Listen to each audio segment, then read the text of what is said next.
Hey, it's Merrill. So this is part two of how to draw a glass of water. Part one, I used a regular pencil and charcoal. Tonight I'm going to be using colored pencil, illustration marker, and a few layers of oil paint. I'm going to try to be as clear as possible, but if somebody doesn't understand something, just send me a comment, and I will be sure to respond to your comments and questions. I hope you learned something. Hope you enjoy. Alright, let's get started. Here's a quick look at my reference picture. In step one, I scanned and reprinted my original drawing. I do this for two reasons. One, if I mess up, I could just reprint it, and two, marker and colored pencil coexist better with printer ink than with graphite from a pencil. Next, I add a layer of the illustration markers. These markers are totally transparent, and they enable me to add a layer of color and still be able to see the lines from my pencil drawing. These markers give the artist a similar effect to watercolor paint, but without the messy setup and cleanup.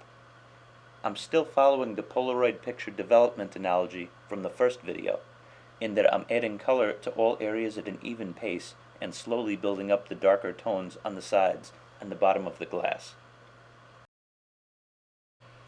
The color pencil is great at this point of the drawing because it adds a translucent layer of color above the marker. In addition to that, colored pencils are mixed with wax.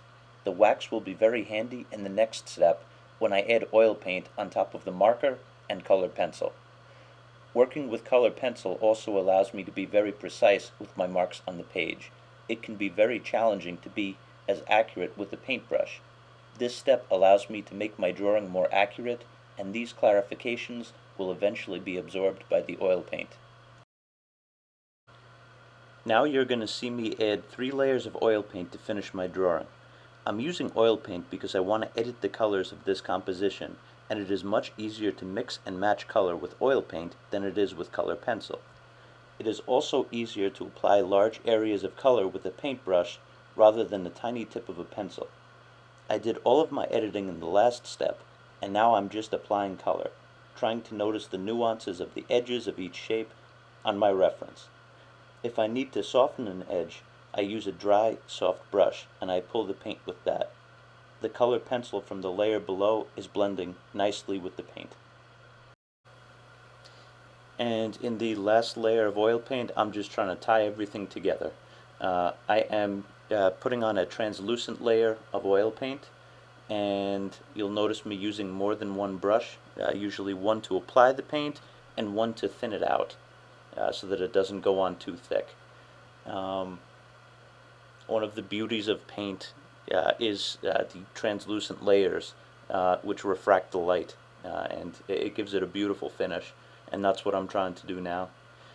If anybody has any questions, just write a comment and I'll be sure to answer you. I hope this video helped, and the final picture is going to be coming on in a few seconds. So thank you for watching.